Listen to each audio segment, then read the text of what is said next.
shalom, Shabbat shalom, Shabbat shalom. Não tinha outro caminho, né? 92. Não tinha outro caminho, né? De todos os homens, né? Mas quando a gente se vê diante da morte, né? Vem uma coisa muito dentro do meu coração, né? Ali a ciência do homem não entra, porta fechada. E resposta não vem, porque a pessoa não te responde nada, não fala nada, ela não volta para te falar. O único local onde você tem acesso ao conhecimento da morte é a Bíblia. E aí eles não aceitam, né? Então eles não aceitam, eles ficam sem saber o que acontece na morte, não é? E eu tenho certeza que Deus tem prazer na morte dos justos, né? E certamente nós vamos voltar a outro erro da igreja, né? Que nós vamos para o céu, vamos morar no céu, que tem rua de ouro. Pode até que tenha rua de ouro mesmo no céu, né? Mas nós não vamos morar no céu, não, nós vamos morar na terra. Essa é a promessa de Deus para o homem, porque ele deu a terra aos filhos dos homens, não é? E nós voltaremos a morar na terra. Amém? Não sei se é notícia boa para alguns ou ruim, não é? Porque eles ficam na fantasia de morar no céu, que vão sair, não sei.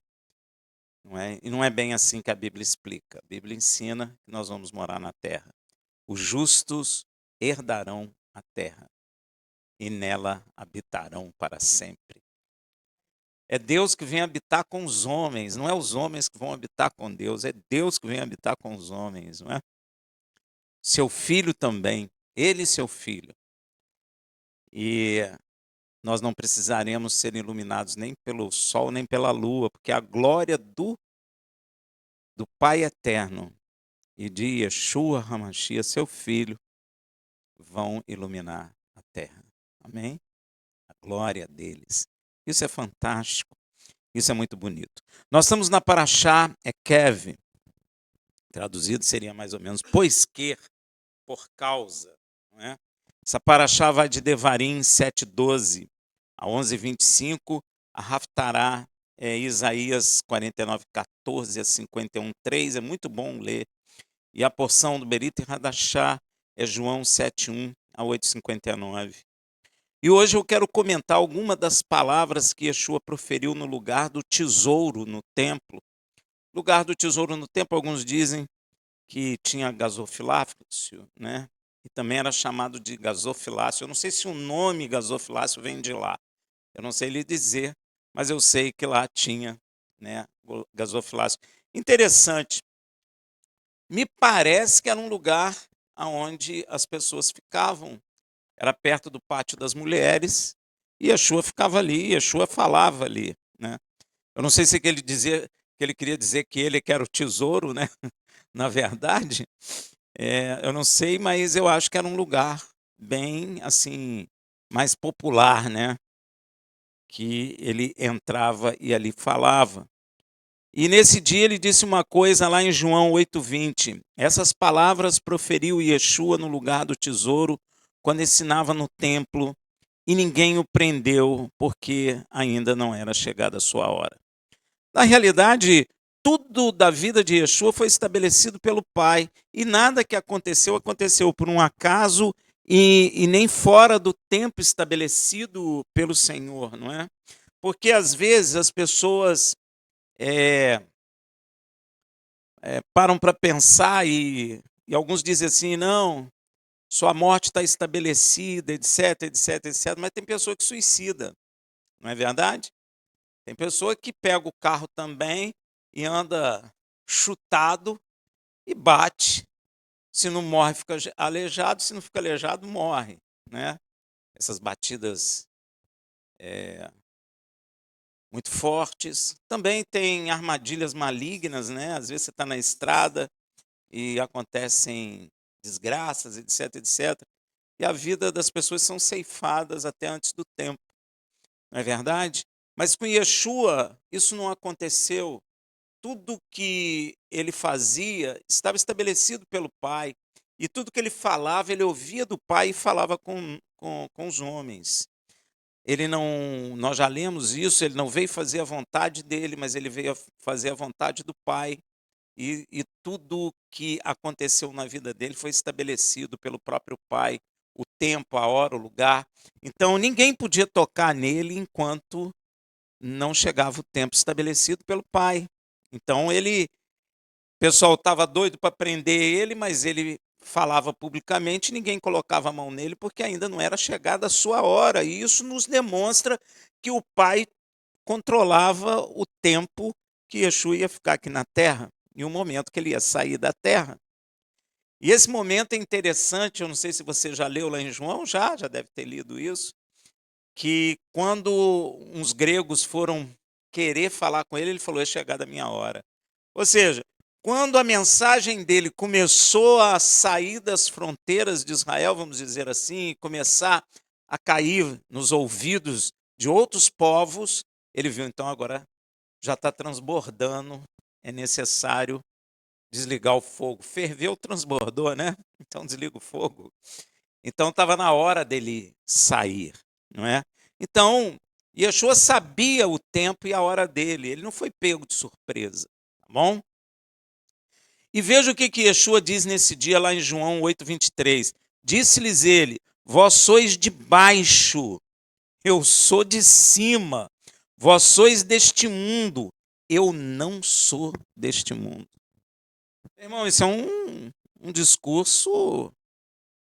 Imagina hoje você saindo daqui, ouvindo na rua alguém dizendo isso. Vocês são de baixo, eu sou de cima. Eu não sou desse, vocês são desse mundo, eu não sou deste mundo. Não é? Você ia classificar ele como o quê? Louco. Não foi diferente com Yeshua. Esse é um discurso que ninguém nunca falou. Você sabe que o homem existe desde Adão e Eva, e quando Yeshua chegou na Terra, ele é o primeiro a dizer que ele não é deste mundo, porque só tem homem deste mundo, e alguém diz, eu não sou deste mundo, e quando você olha para ele, ele é igualzinho a qualquer um de nós. Então você deve dizer, pô, de onde esse cara pretende ser? Quem é ele? Que loucura é essa? Não é? Essa declaração de Yeshua revela a diferença entre sua origem nos céus, divina, e a natureza terrena da humanidade, não é? Vós sois daqui de baixo, ou seja, da terra. E Yeshua se dirige aos fariseus e a outros ouvintes naquele lugar, ou nós seremos humanos, nós seres humanos, em geral, apontando que nós temos origem terrena, nunca estivemos em outro lugar. E eu não sei se isso aconteceu com vocês, quando eu era criança, as pessoas diziam que a gente vinha do céu, pelo menos lá na região onde eu morava, e dizia que a gente foi anjo e nasceu. E eu esperei minha irmã mais nova. A minha curiosidade era perguntar à minha irmã mais nova o que ela viu lá no céu, mas eu nem parei para pensar, eu era criança. Eu falei, se ela viu, então também vi, né? Mas eu não pensei nisso. A minha curiosidade era minha irmã começar a falar, porque eu queria perguntar a ela o que ela tinha visto lá em cima. Sabia disso? Eu não sei se aqui nessa região era assim. Mas lá na minha região eles falavam isso, e eu acreditei nisso. E depois eu fui ver na Bíblia que um homem nunca teve no céu, que um homem nunca foi anjo, que um homem ele foi criado aqui na terra, e todos os descendentes adâmicos foram gerados aqui na terra, nunca tiveram em outro lugar. E é um conceito que às vezes as pessoas têm dentro da igreja, que você nasce porque você veio de algum lugar. Não, senhor, você nunca existiu. Você nunca existiu. Por isso que surgiu a ideia da reencarnação. É como se eu viesse de algum lugar, não é? E voltasse, e ficasse voltando. Se bem que a minha ideia, aquilo que eu entendi como criança não era assim, era que fui um anjo no céu e desci. O meu conceito, ou pelo menos o que eu entendi que os adultos falavam, não é isso, não é? E na realidade a Bíblia desmente isso, dizendo que nenhuma coisa nem outra está certa. Nós nunca existimos, Quando você é gerado no seu ventre, no ventre da sua mãe, você nunca existiu. Você vai passar a existir ali. Por isso você não lembra de nada, né? Porque se você. Pois é, se você viesse de algum lugar, você ia lembrar que veio de algum lugar. Amém? E com Yeshua é diferente. Com Yeshua, o princípio dele não é o ventre da mãe dele. Então ele diz isso com muita clareza. Vocês são de baixo, eu sou do alto, ou seja, eu sou do céu. E Yeshua se dirige a todos nós humanos, apontando que nós temos origem terrena, estamos ligados às preocupações mundanas e à natureza humana limitada. Você nota que nós nos preocupamos só com aquilo que conhecemos, que é a Terra. É difícil, naturalmente, alguém se preocupar com coisa do céu. Assim, naturalmente, você se preocupa? Não. Você nasceu, você vai viver a sua vida natural. E tem pessoas que ainda dentro da igreja vivem mais a vida natural do que a vida espiritual, porque você não conhece a vida espiritual, você não conhece, porque você nunca viu. Você começou a existir aqui, você conhece carne, você conhece água, você conhece comida, você conhece a dor da carne, você conhece o cansaço da carne, você conhece o envelhecimento da carne, você não conhece além disso. E Yeshua está bem dizendo isso para nós, vós sois daqui de baixo. Amém? Nossas preocupações são com as coisas daqui de baixo. Você lembra que Yeshua falou assim, ó, preocupais com as coisas que são do... Por que ele está falando isso? Porque ele está nos gerando uma criatura diferente dessa que nós somos naturalmente. Ele está nos gerando espiritualmente. Então, agora, a preocupação do novo homem, da nova criatura, é com o céu. Por quê? Porque nós agora não somos mais deste mundo. Yeshua não. Sobre ele mesmo disse, eu sou do alto. Yeshua é diferente de nós nesse sentido. Ele não passou a existir no ventre da mãe dele. Ele existia antes. Nós passamos a existir no ventre de nossa mãe. Logo, ele afirma sua origem celestial, indicando que veio de Yud Revavirê, o Pai, e que sua missão, a princípio, é espiritual. A princípio é. Rafael, por quê? Perguntaram, cadê teu reino? Ele falou, a princípio o reino não vem com vista exterior, não é? O reino começa em seus corações. Então, a primeira missão de Yeshua é espiritual. É por isso que muita gente não entende, porque o carnal não admite a existência espiritual, não admite a existência de uma vida diferente da nossa. Ele vai a Marte procurar vida, mas ele não admite uma vida espiritual. É difícil. É complicado, porque ele é carnal, as suas preocupações são com aquilo que ele vive, aquilo que ele vê. E ele não pensa numa vida. Você sabe que uma vez eu conversei com algumas pessoas e falei, não, mas tem a vida eterna. Ele falou, não me importo com vida eterna. Que vida eterna? Eu não sei nada disso. Eu sei da vida que eu estou vivendo agora. A pessoa está ligada aqui? A vida natural. E vive isso. E muitos se desesperam quando chega na morte. Por isso que eu comecei falando para vocês que ali no caixão a ciência não entra e resposta nenhuma vem. É ou não é?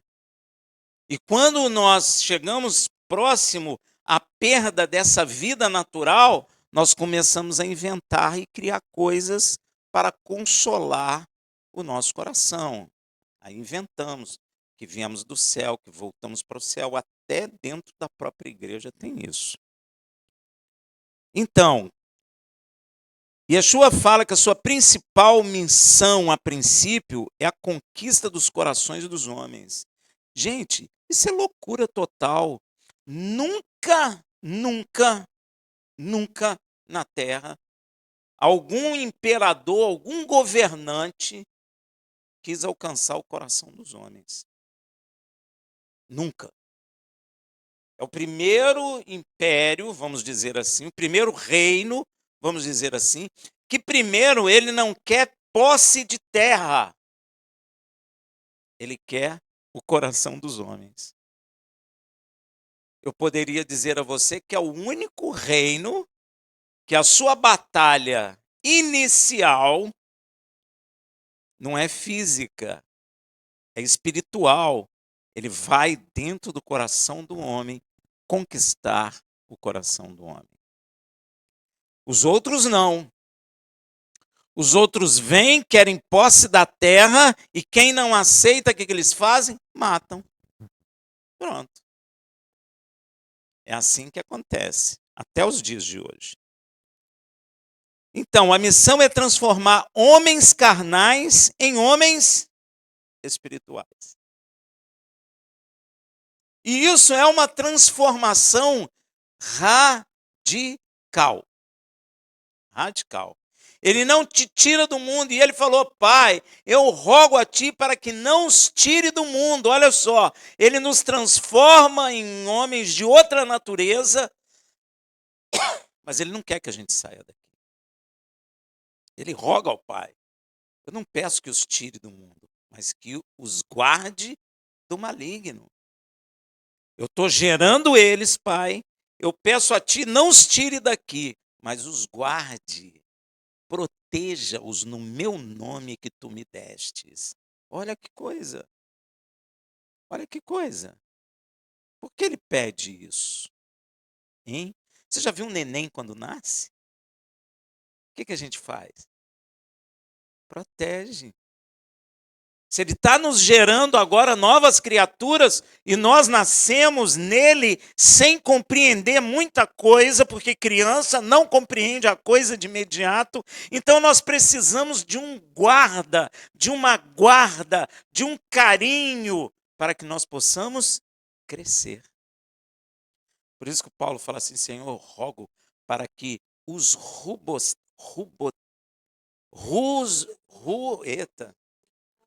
robusteça-os pelo teu espírito no homem interior. Porque nós precisamos crescer, precisamos amadurecer espiritualmente. Então, ele pede: Senhor, guarda eles, protege eles do maligno, senão o maligno mata eles, e mata mesmo. Então, ele veio transformar homens carnais, naturais, em homens espirituais.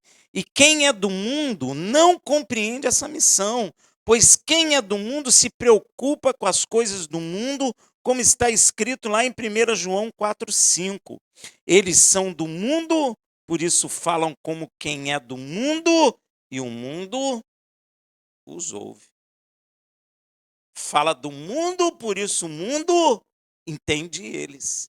Quando Yeshua falava, ele ainda falou assim: eu falo de coisas do mundo e vós não compreendeis, porque ele estava falando de coisas espirituais que acontecem aqui na terra. Ele falou: o que dirá se eu falar coisas dos céus? Ele está falando de coisas que se expressam aqui nessa terra, coisas espirituais. Anjos que descem na terra, anjos que cumprem a vontade de Deus na terra. Ele estava falando a respeito dessas coisas e as pessoas não estavam compreendendo porque elas eram carnais. E elas não veem coisas espirituais. E o coração fica duro. Fala: esse homem é louco. Uns já não creem em anjos, outros já não creem em vida eterna. Não era assim que tinha lá? Paulo não falou? Eles estão me prendendo porque eu estou falando o que os profetas falaram da vida eterna e eles não creem. Então virou briga, porque uns creem em anjo, outros não. Olha que coisa louca. E a igreja hoje está da mesma maneira. Uns creem, outros não creem. Uns, o dom e as curas foi só na época de Yeshua, outros agora têm. Uns, orar em língua foi só naquela época, curar foi só naquela época, hoje não tem mais dom, foi só naquele período. Não é assim que é? Então, Yeshua veio primeiramente para chamar homens de natureza carnal, homens comuns, limitados pelas paixões carnais e valores deste mundo, a aceitarem a ele o Mashiach. Ao fazê-lo, ele os transforma por meio do Espírito em homens espirituais, não removidos do mundo, mas renovados dentro dele. Olha aí, ele vem, isso é milagre, gente. Quando você aceita Yeshua, a transformação que ele provoca dentro de você é milagre, porque não existe nada neste mundo que possa transformar o interior de um homem. Tem? Nada. Nem pai, nem mãe, nem psicologia, nem surra, nem espancamento, não tem jeito. O homem interior não é transformado pelo próprio homem. Só o Senhor pode fazer esse milagre em nós. Só Ele, pelo poder do seu Espírito, é que Ele pode nos mudar a nossa natureza. Só Ele pode. Mais ninguém. Não estou falando mudar porque envelheci, mudar porque sou adolescente ou fiquei adulto. Não, isso é natural. Isso é natural, a gente vai ficando velho, vai ficando sem muita força, né? Então a gente muda porque não tem força mesmo, né? Mas mudança interior, só o poder do Senhor. Ao fazê-lo, ele os transforma por meio de seu espírito em homens espirituais, mas não os tira desse mundo. Sua missão é mudar a essência humana, conduzindo-a da carne, da vida carnal à vida espiritual, para que, mesmo permanecendo neste mundo, vivam como cidadãos do reino de Deus. Mesmo nós estamos aqui na terra, mesmo com ainda nesse tabernáculo perecível que nós estamos, ainda assim, nesse tabernáculo, dentro do nosso coração já mudou. Já somos novas criaturas. Já expressamos nesse mundo outras coisas. Não mais a essência adâmica, mas a essência do Adão que veio do céu. Mudou. A gente era semelhante a Adão e agia da forma adâmica. Agora nós somos semelhante ao último Adão que veio do céu. Então agora nós refletimos outro comportamento. Outra forma de ver as coisas. E passamos a ser cidadão do reino de Deus. Deus está implantando o seu reino e o homem carnal não está vendo. Ele vai alcançar outros homens carnais e transformá-los em espirituais, porque eu só posso entrar no reino de Deus se eu for transformado em espiritual. Eu não posso entrar no reino de Deus sendo um homem carnal. Por isso ele diz em João 15, 14 a 19, vós sereis meus amigos se fizerdes o que eu vos mando. Já vos não chamarei servos. A gente às vezes fala, eu sou servo, mas ele disse, eu já não vos chamo mais servo. Porque o servo não sabe o que faz seu senhor, nós já sabemos o que ele faz. Nós já sabemos quem ele é. Mas tenho-vos chamado amigos, nós somos amigos dele. Olha que coisa, nós saímos de servo para amigo. Gente, há muita diferença entre servo e amigo. O teu servo, você não fica contando a sua vida para o teu servo, mas para o teu amigo tu conta. Conta ou não conta? Você não chega na tua empresa, lá para o teu empregado e fica falando da sua vida. Mas agora para o seu amigo você senta e conta para ele tudo, não é verdade? Então Yeshua não está nos chamando mais de servos, está nos chamando de amigos. Porque tudo quanto ouvi de meu Pai, Yud Revavirê, vos tenho feito conhecer. Não me escolhestes vós a mim, mas eu vos escolhi a vós e vos nomeei. Gente, isso é fantástico. Você não foi quem escolheu Yeshua. Você nem sabia que ele de fato é o Senhor. Nenhum de nós. Mas eu nasci na igreja, mas você não sabia. Nenhum de nós. Foi ele que nos escolheu. Gente, no meio de milhões de pessoas que já morreram e ele não escolheu. Tem nós que ele escolheu. Meu Deus, olha a responsabilidade. Já parou para pensar nisso? A responsabilidade que nós temos, que nós fomos escolhidos por ele. Porque ele fala assim: muitos são chamados. Por que muitos são chamados? Porque a palavra é o quê? Anunciada. Está chamando. Muitos ouvem. Muitos até dizem: poxa, isso faz sentido. Mas será que ele vai ser escolhido? Hein? Ele está dizendo aqui: não foi vós que escolheste a mim, mas eu é quem escolhi a vós. E vos nomeei. Ó, a gente precisa prestar atenção. Ele deu nome, a gente nomeou. Nos colocou numa posição. Ó, porque nomear é colocar em posição e é também dar nome. Tem esses dois sentidos. Para que vades e dei fruto. Porque homem carnal não dá fruto. Existe a obra da carne e o fruto do Espírito. Então ele nos nomeou, nos colocou numa posição para que eu vá e dê fruto. Essa posição é a posição da capacitação para gerar fruto. Eu tenho que gerar fruto. Você mesmo que planta uma árvore em casa e aquela árvore não gera fruto, você vai lá, arranca e joga fora, porque ela só suja. Por isso que João e Yeshua falou assim: o machado está à raiz da árvore. Toda árvore que não der bom fruto será arrancada e lançada em fogo inextinguível. É a condenação. Então ele nos nomeou para que a gente vá e dê fruto.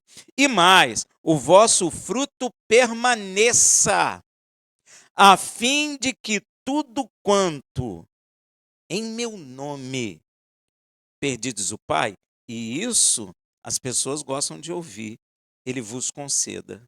Tudo que você pedir ao Pai, ele vai conceder. Mas esquece que ele está dizendo que eu fui nomeado, eu tenho que ir e dar fruto, e esse fruto tem que permanecer, para que tudo que eu pedir ao Pai, em nome dele, o Pai me conceda.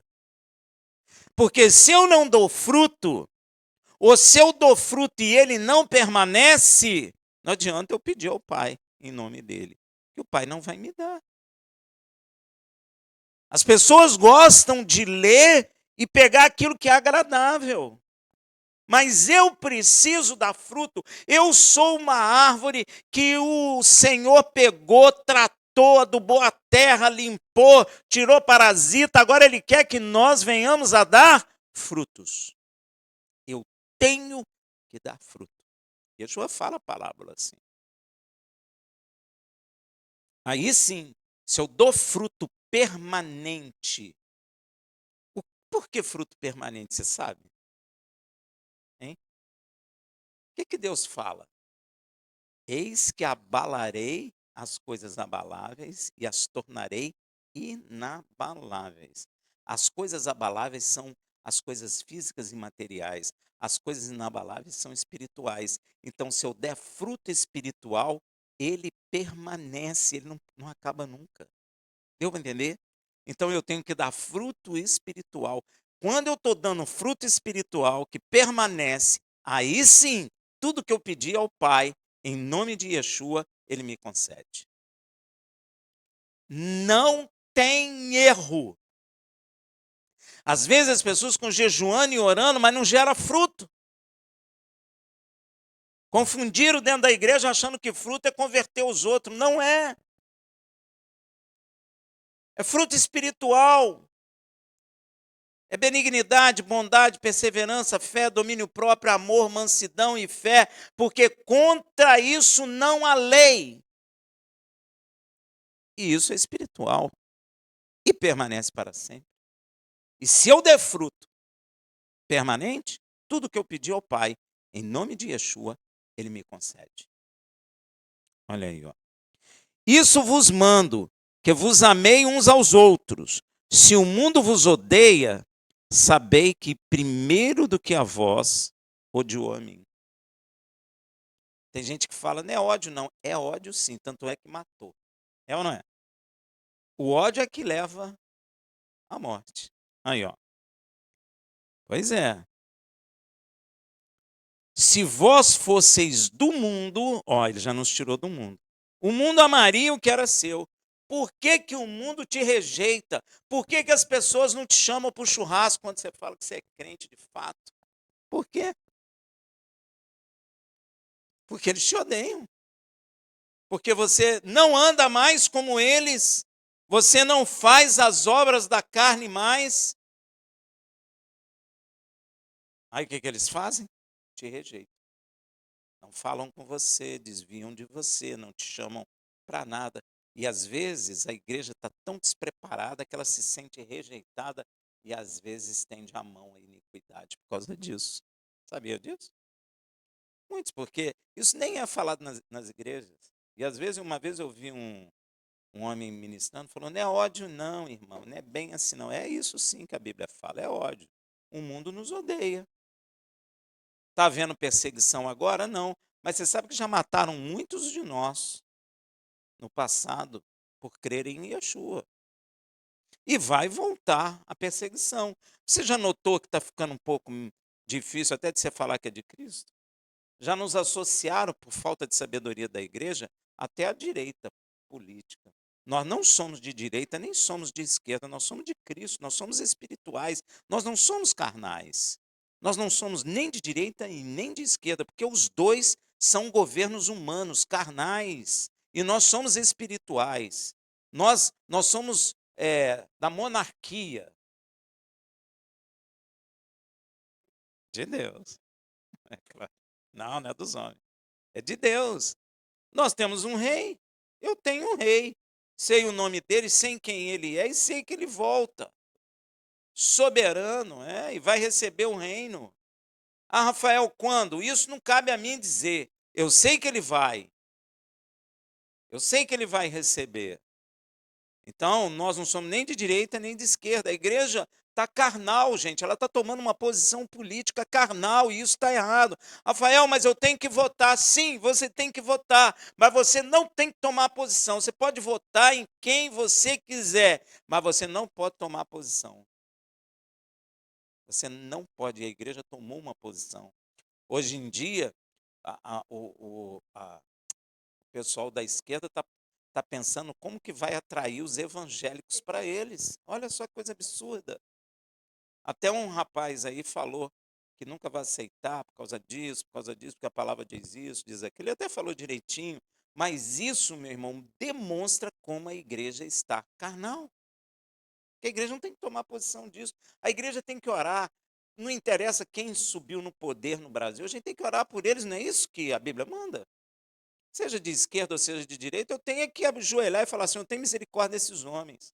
Em nome de Yeshua, dirija o passo desses homens para que a gente viva bem. É assim que a palavra manda. A palavra não manda eu fazer movimento para derrubar governo, não manda não.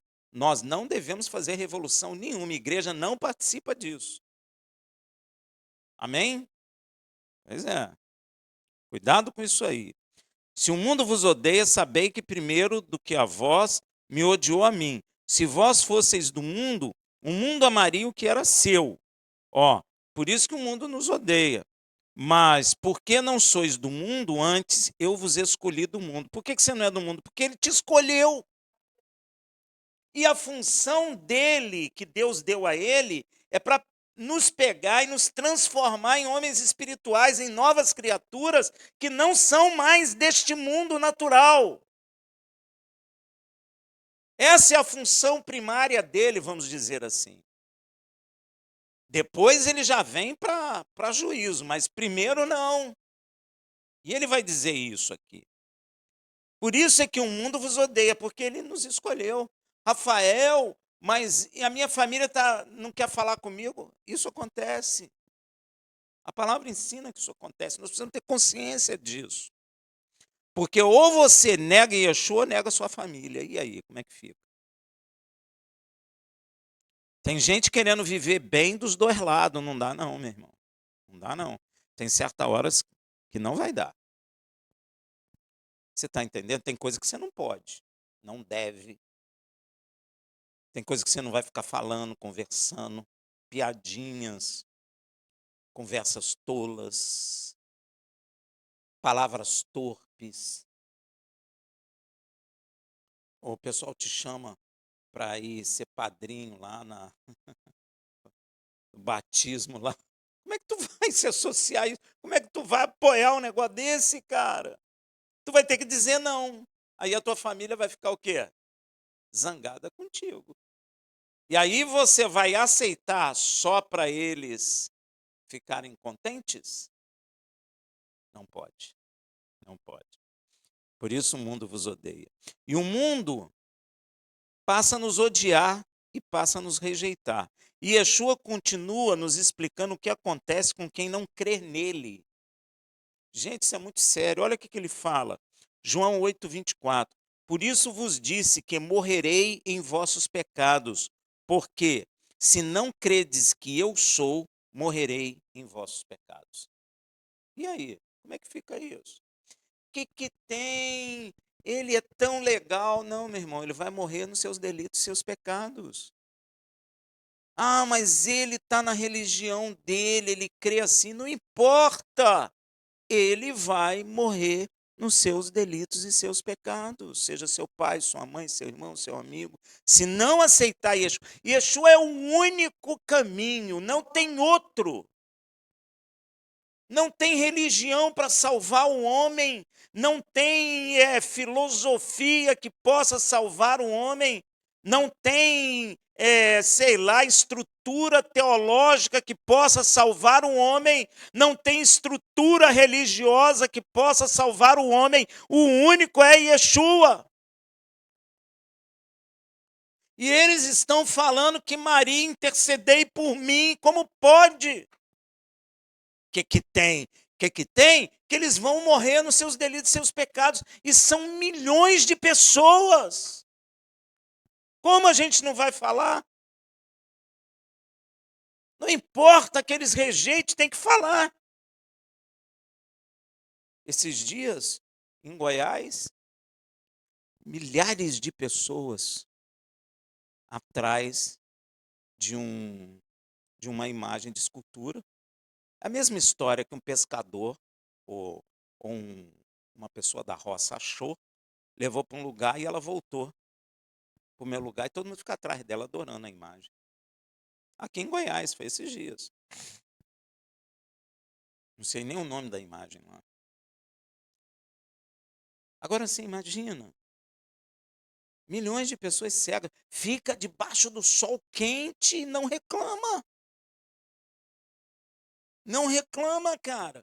Fica horas e horas. É milhares de pessoas, gente, vocês não têm ideia, eu vi. Milhares de pessoas na fila, velho. Às vezes a pessoa, você nota que a pessoa está estafada de tanto calor, mas a repórter falando, não, mas é a fé deles. Que fé é essa, meu irmão?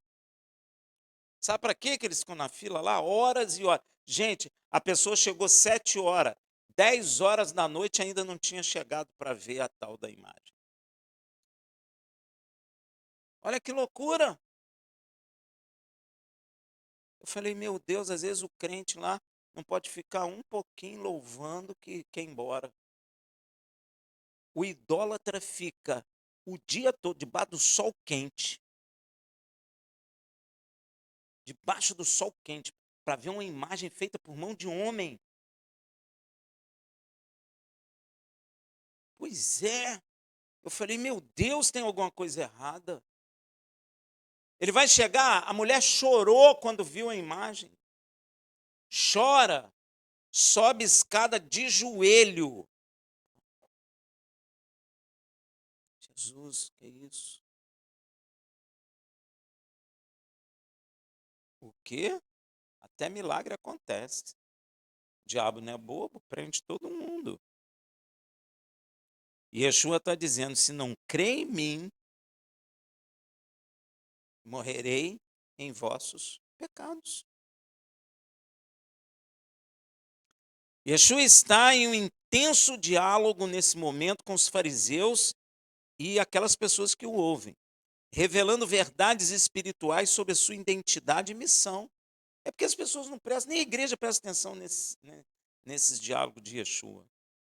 Ele confronta a incredulidade deles e alerta sobre a consequência eterna de rejeitá-lo. Ele está falando: se me rejeitar, você será condenado. O cara que terminou de rezar o Pai Nosso e falou: Maria, intercede por nós. Como é que pode, cara? Eu fiquei olhando e falei: meu Deus, o senhor tem que encher a gente do Espírito para a gente abrir a boca como um chofar. Não importa se eles aceitam, não importa se é politicamente correto ou incorreto, não interessa. Eles chamam isso de cultura, gente. Olha como nós estamos. Que coisa terrível é essa?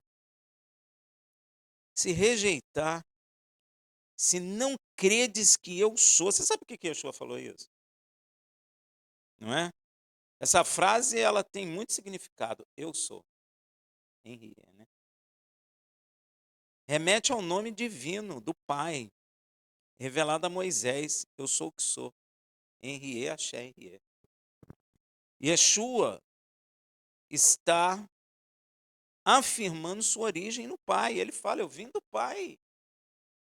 Eu vim do Pai. Ó, e seu papel é Mashiach, é salvar. Crer nisso é essencial para a salvação. Gente, não tem jeito. Se você meio crê em Maria, você morrerá nos seus delitos e nos seus pecados. Rafael, mas Roma está errado? Tá. O Papa está errado? Está. É morto, é cego e conduz homens à morte. É cego dirigindo cego. Não tenho medo de dizer. É essencial crer que Yeshua é quem diz que ele é. É essencial crer que ele é o Filho do Deus vivo. E ele diz: morrereis em vossos pecados, se não crer. A morte aqui não é apenas física, mas é espiritual, porque o carnal às vezes entende que é física. E fala assim: eu não criei e não morri. Tem ou não tem? Tem gente assim, meu irmão. Claro que tem. Pô, disse que vai morrer, mas eu não morri. Vivi 100 anos, já vi isso até dentro da igreja. O cara viveu 100 anos. Meu irmão, 100 anos pode ser 1000, mas morreu. Ninguém quer morrer, nem com 100, nem com 200, nem com 300. Minha mãe estava com 92, eu queria que ela ficasse viva. Então ninguém quer morrer. Só porque morreu com 100, então isso é vantajoso? Pelo amor de Deus, está no mesmo. Talvez até seja pior, porque teve 100 anos de vida e não aceitou e morreu nos seus delitos e seus pecados. Eu acho que o juízo é pior até. A morte aqui não é apenas física, mas espiritual. Separação eterna de Yud Revavirê, o Criador. Sem fé em Yeshua, Hamashia, o ser humano permanece em sua condição de pecado, sem acesso à graça redentora, e para estes o fim é a condenação. É isso. Não tem que inventar. É exatamente isso. A falta de fé em Mashiach é um pecado esquisito, sabia? Porque é um pecado que perpetua todos os outros pecados, sabia? O pecado de não aceitar Yeshua é um pecado que perpetua pecado, concorda? Então é o pior deles. É um pecado de morte. Tem gente que pergunta: qual é o pecado de morte? Não aceitar Yeshua, porque é o pecado que perpetua pecado. Pecado que perpetua pecado, não tem jeito, tem? Não, não tem jeito. Então isso é pecado de morte. Por esses digo que não orem. Aí, ó. Pecado que perpetua pecado. Você já parou para pensar nisso? Eu parei. Sem essa fé, não há libertação, não há cura, não há vida nova, não há novidade de vida, não há salvação. Só há uma expectativa de juízo que virá sobre o mundo. Só isso. Ah, mas ele é rico. Ah, mas ele tem tudo. Meu irmão, no dia que ele morrer, ele leva alguma coisa? Os egípcios tentaram, né? A tumba que acharam de Tutankhamon, eu acho que no jornal estava na internet estava escrito, que eu acho que a riqueza total dá 52 bilhões de dólares. Ele levou? O inglês achou. Não sei.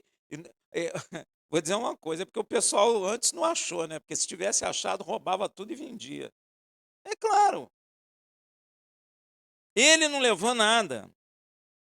E sabe por que eles colocavam todas essas riquezas lá? Para o cara se dar bem no outro mundo. Eles tentaram.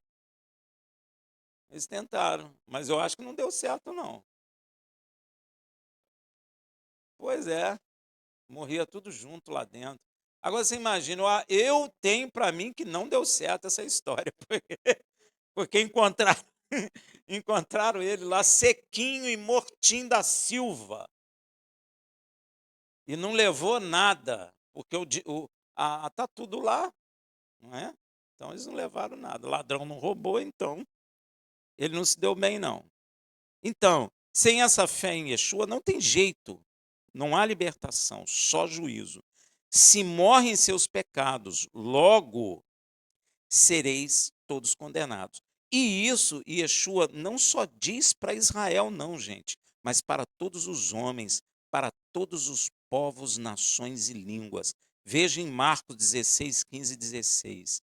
E disse-lhe: ide por todo o mundo e pregai a boa nova. Não é evangelho, né, gente?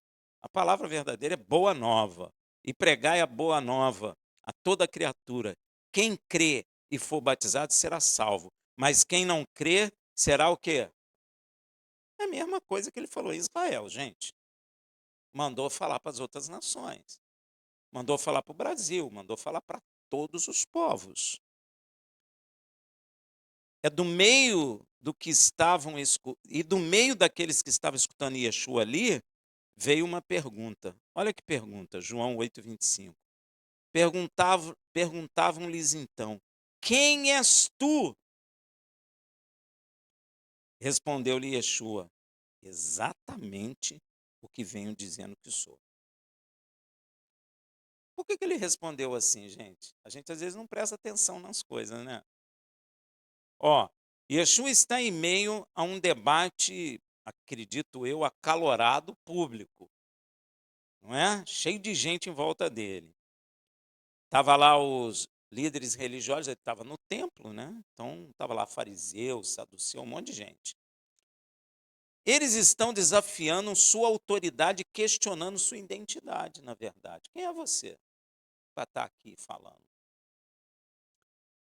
A pergunta quem és tu não é apenas curiosidade para saber quem ele era, porque às vezes você pergunta quem é você por curiosidade para você saber. Mas ali não era o caso, gente. Não era, porque olha a resposta dele. Exatamente o que venho dizendo que sou. Ó, ele já tinha dito, eles já tinham ouvido. Então por que eles estavam perguntando? Eles estavam era provocando. Claro. Imagina, você está cheio de gente, alguém pergunta, quem é você? Aí você diz quem é você. Aí você começa a falar, alguém pergunta lá, mas quem é você? Isso é provocação, gente. Isso não é uma curiosidade mais. Você já disse quem você é. Então eles estavam provocando.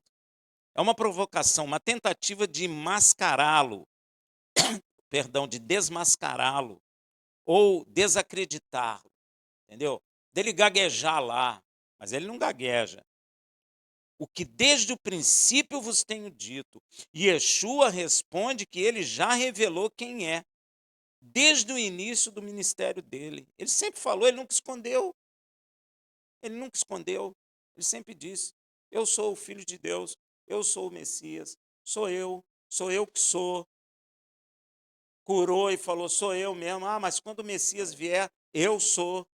Aí, ó. Ele declarou em Israel quem era ele. Ele não muda sua mensagem nem se adapta à expectativa humana. Os caras querem, quem é você? Ah, eu sou o filho do José. Não, ele não vai mudar por causa da expectativa humana que está em torno dele. Ele diz exatamente quem ele é. Eu já disse a vocês quem eu sou.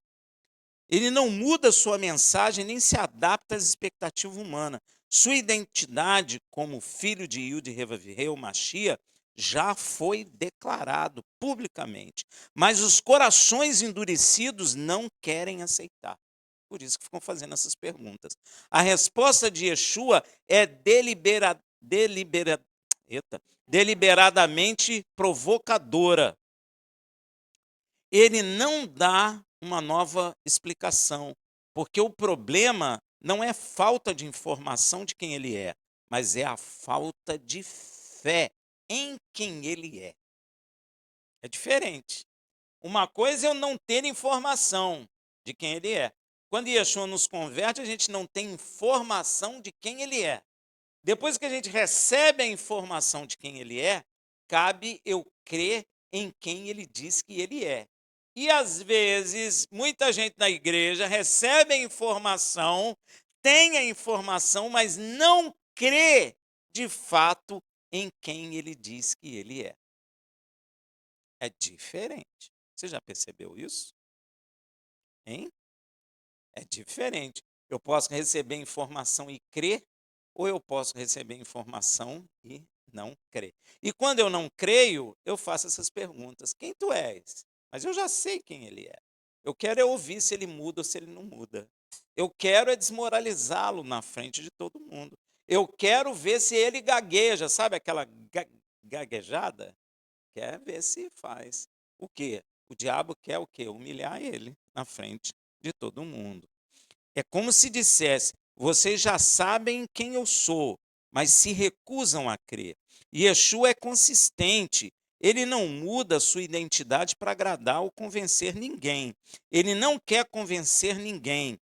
Crer quem quer crer. Yeshua nunca quis convencer ninguém, gente. Tem gente na igreja que quer convencer os outros.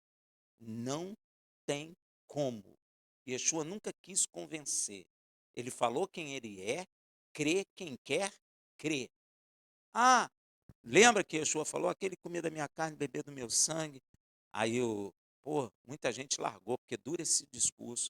Não sei, uns dos discípulos disse, Senhor, tu falou esse negócio aí, o pessoal ficou escandalizado. Ele falou, deixai-o ir.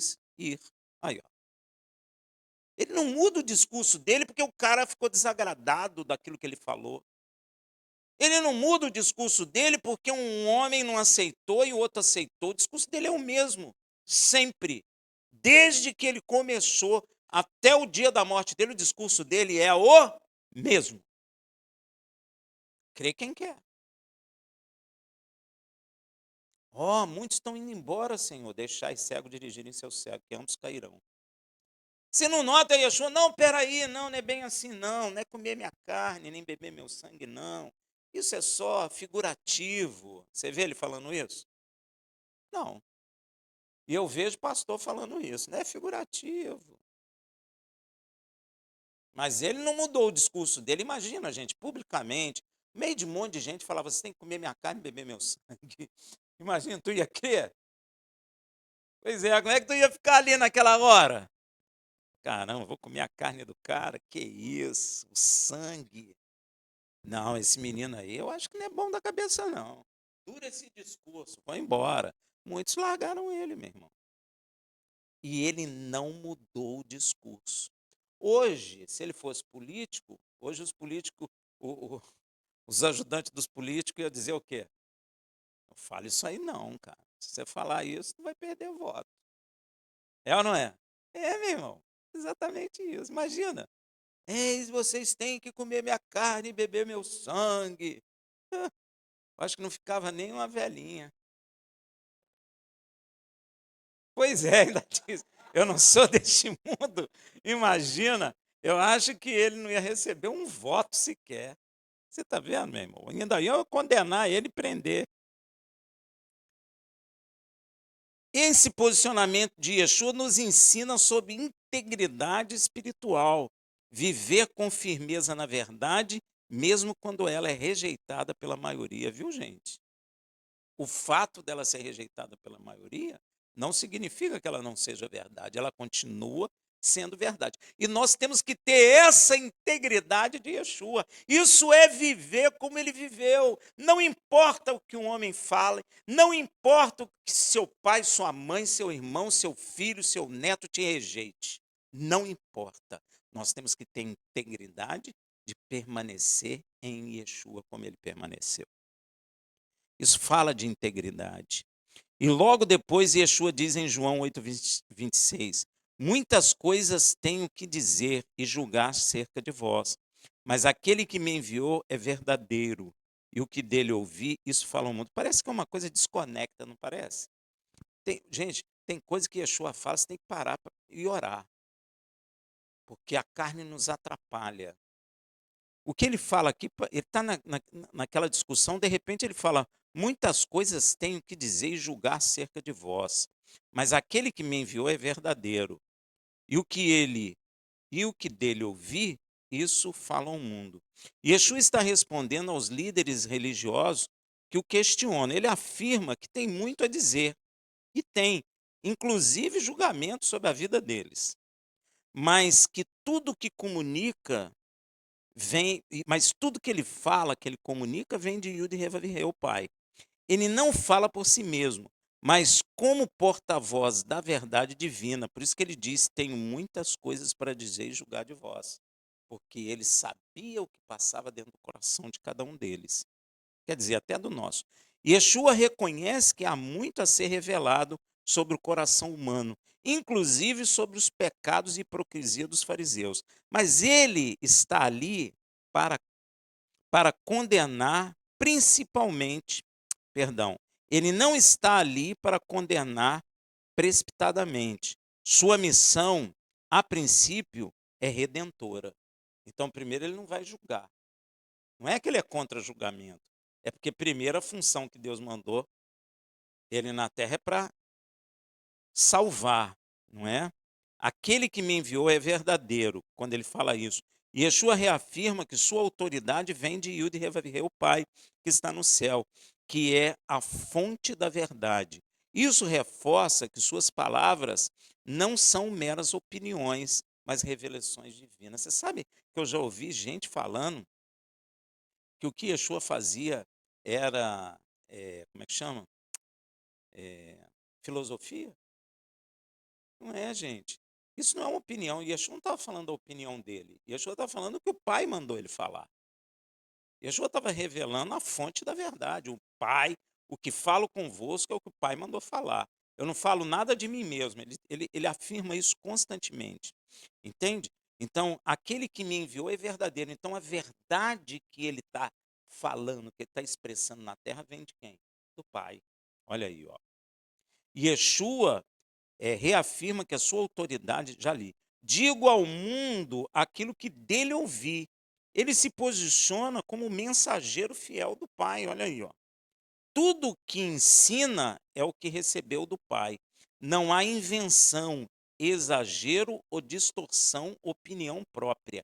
Ele fala o que o Pai mandou falar.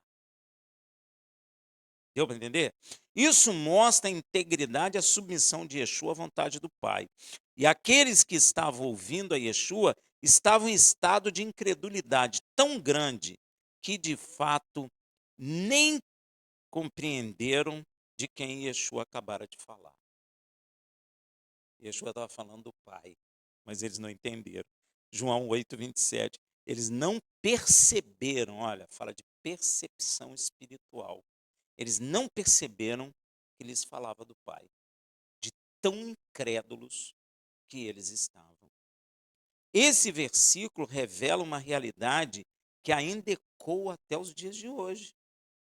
Viu, gente? Mesmo diante da presença de Yeshua, muitos não compreendiam que ele estava revelando o Pai Celestial. E você vê alguma coisa hoje assim? Hein? Você consegue perceber o que eu estou dizendo, gente? Dentro da igreja, eles não conseguem ver o Pai. É o mesmo problema lá em Israel. A insensibilidade de saber que Yeshua está revelando o Pai. Do Pai. E a igreja não compreende isso. E aí a igreja criou a Trindade para explicar uma coisa que ela própria não compreende, porque ela está insensível às palavras do Mashiach. Ó que coisa.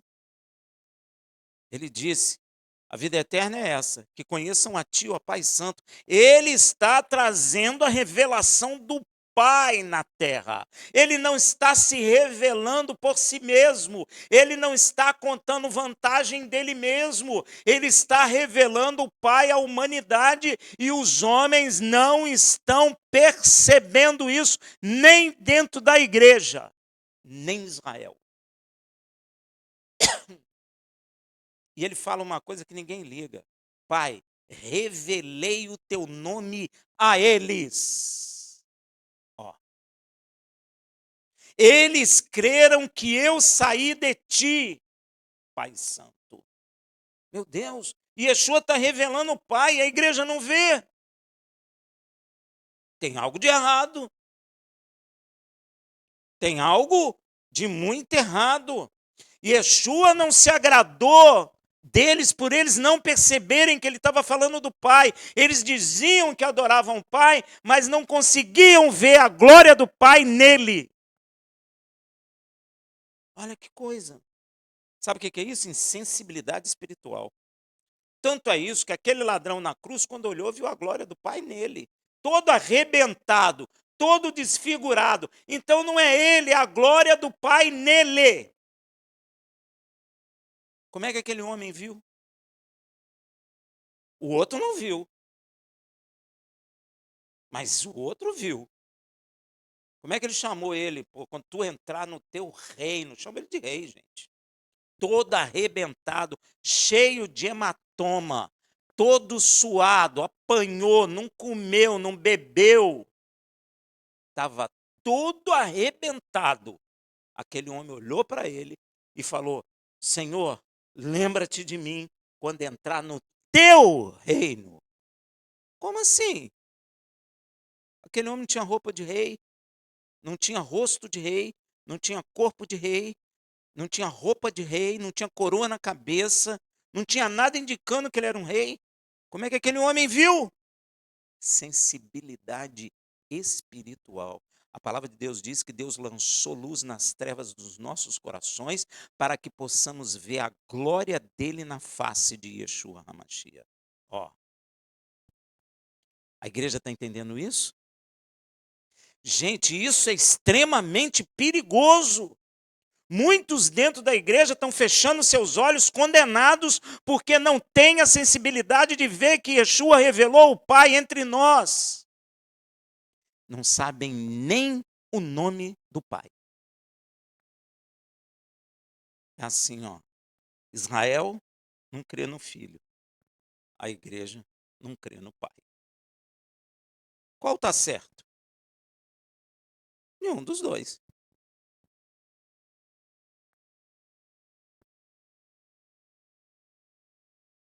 A pergunta: será que a igreja hoje compreende quem é o Pai?